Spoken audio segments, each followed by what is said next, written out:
What's going on, everyone? So the last video I put out was about the repo. I'm going to go into a little bit more on that in this one. Now, it is a complicated topic, so keep that in mind. This is one area of the markets that not a lot of people have looked into, and the people that do come from it with a sense of complacency. Things have changed. Documents have been written since COVID that has directly affected a lot of what you've been seeing in the markets, and it's basically creating the outcome that must happen that no one will be expecting. So when we look at the repo, this is the basic from the Office of Financial Management or in financial research. This is the repo market. You have securities dealers here in the middle. You have a flow of securities going one way, and you have a flow of cash going the other way. What's important to note about this operation? The Fed clears tri-party against money market funds, bank portfolios, and GSEs. You can go look in the portfolio reporting that's required monthly in these money market funds, like SPACs, for example, and you can see that they have joint trading accounts set up with every major bank that exists in the repo. Then you have the GCF repo, which the FICC clears specifically. It relates to fixed income. Then you have what's called bilateral settlement. This is where you go outside of central clearing. Tri-party means central clearing. So you have one side over here, flow of securities, then you have the flow of cash, and you have everyone lending and borrowing to one another, basically every major participant in the market. Your lenders are going to be your pension funds, sovereign wealth funds, mutual funds, insurance companies, and ETFs. Your cash lenders are going to be your money market funds, GSEs, bank portfolios, municipalities, central banks, and insurance companies. So the central banks are your cash lender. Now, you also have what's called as a lending agent. Now, this is where it gets tricky because this is exactly what Fidelity became in July of 2021. And cash collateral from lending agents gets reinvested into the repo market. So basically what they've been doing is separating cash from collateral between all the major parties in the market for Operation Cleanup, basically. So let's look at a few things. I hear a lot of people on social media basically relating this current situation to 2008. Well, it's nothing like 2008. Now, it may be from a chart perspective, but this has a lot more to do than just charts. Now, basically, this has been a market-wide lending operation with the Fed as the major lender when it comes to the tri-party settlement. Now, this is the repo demand in 2008. You had $25 billion of demand on October 17th, 2008.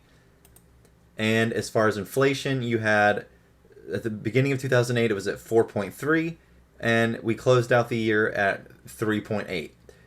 It would have been, for where we are right now in the year, it was 3.7 at this time in 2008.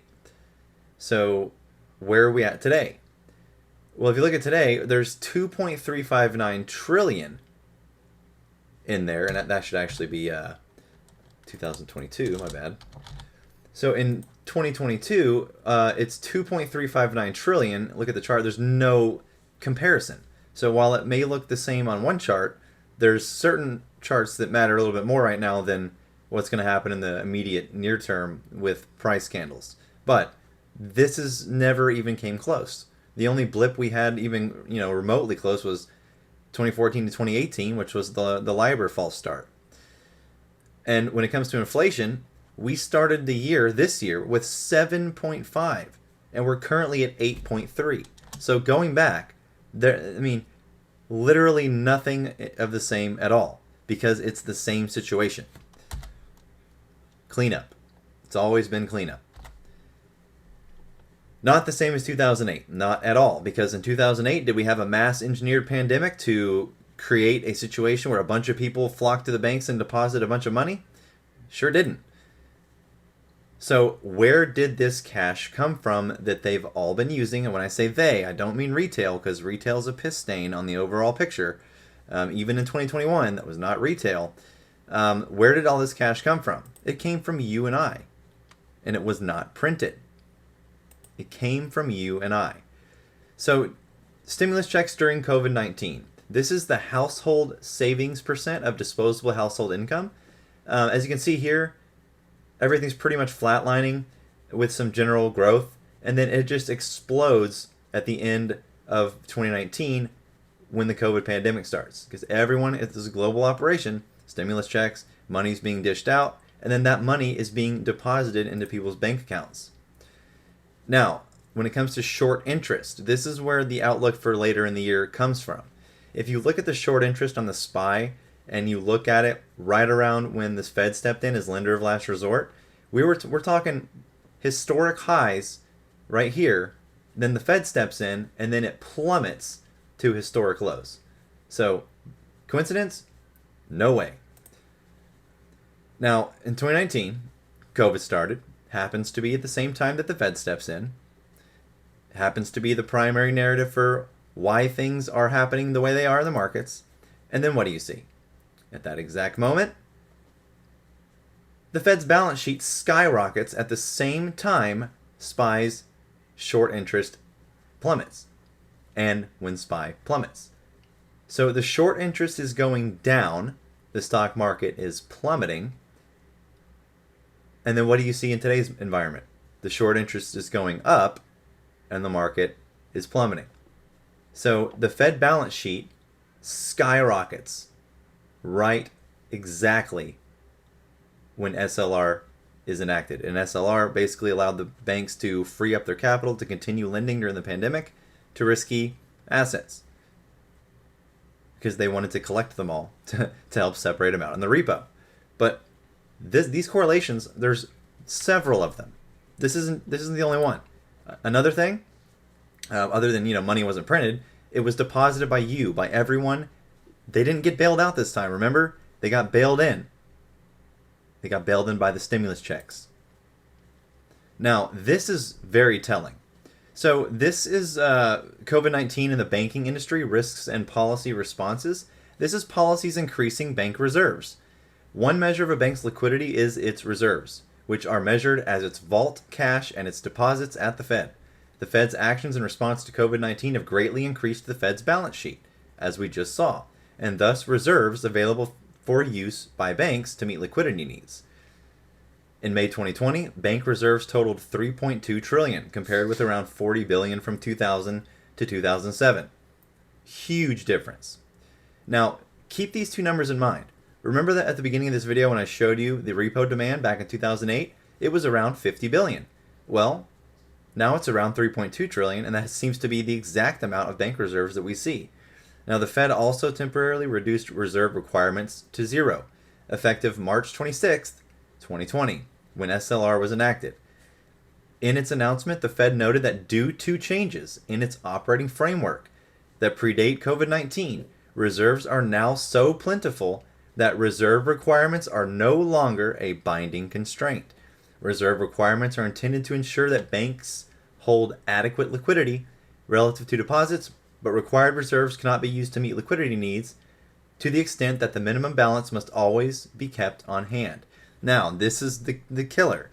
As a result of this change, the Fed also eliminated the monthly transaction limit on savings accounts, which is exactly where your stimulus checks went to, which are not subject to reserve requirements.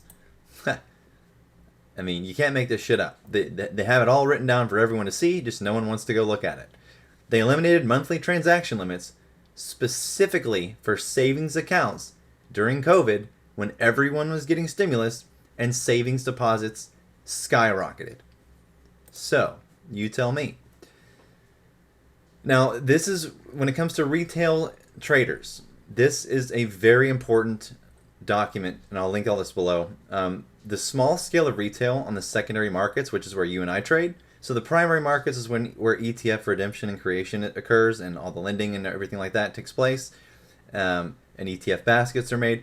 The secondary market is where you and I trade, where retail investors go into the market and buy shares, sell shares.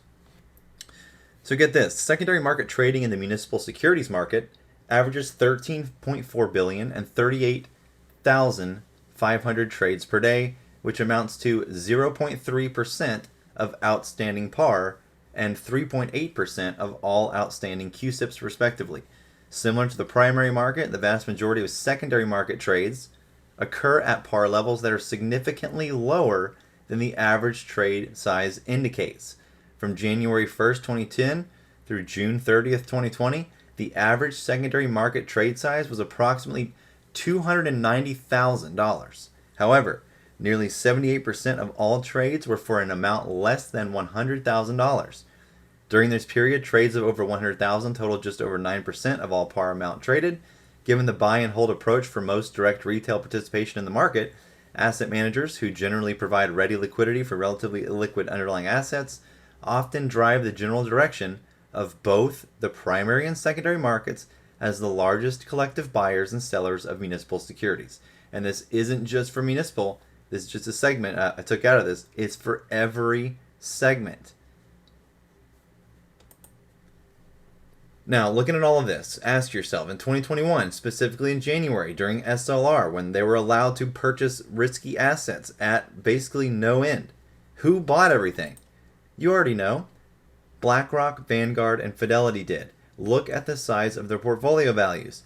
You have a total of over 7.5 trillion in assets under management and over 14,000 positions. And this was higher. This was higher.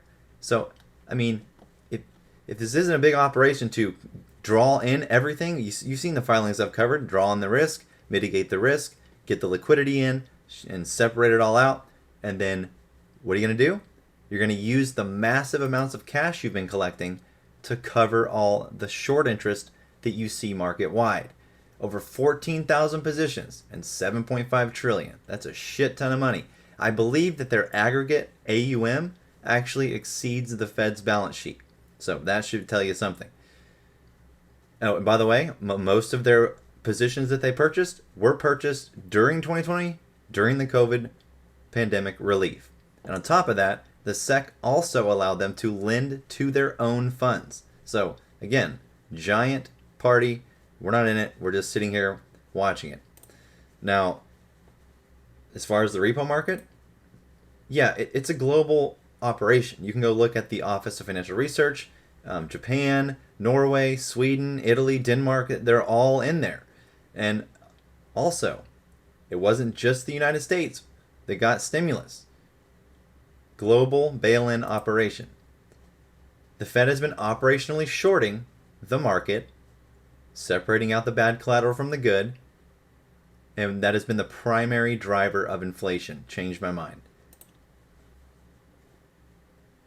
Jobless claims skyrocketed 2020 due to the pandemic. There is reasons that they wanted all this shit to happen. This is U.S. inflation from 2006 to 2022. So, and I get this all the time, how is the repo possibly tied to inflation? Well, go look at when the repo started to gain its volume, and then go look at when the inflation really started to pick up. It's the same time. The same time. Because it is the inflation. I'd love to hear anyone's opinion that is contrary to this, but the second this goes up, inflation goes up with it. And guess what? Inflation hasn't came down much. Neither has the repo. We're still pushing all-time high. So if you want an easy way to tell where inflation is going to be at for next month, look at the repo heading into it. That's all I got to do. Yeah, there's a lot to go into this. I mean, if you're looking to win big or go with the flow, and especially if you're playing the long game, you can't let your emotions get the best of you, because that's the game. What happens intraday, I could give two shits about unless I'm trading it, which if I am, I'm typically playing off of a SPY or macroeconomic event.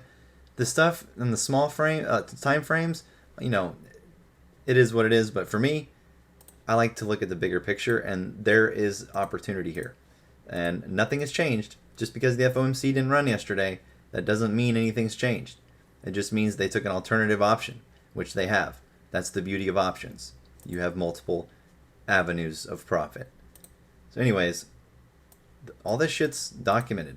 I mean, all of it's available for you to read. I would recommend going to do it. Go look back in hindsight. Go look at 2019, the deposits, the short interest, how it correlates to the repo, because it does. When the repo's down, the market goes up.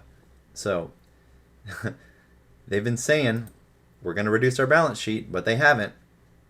They're waiting on something, and it's probably China.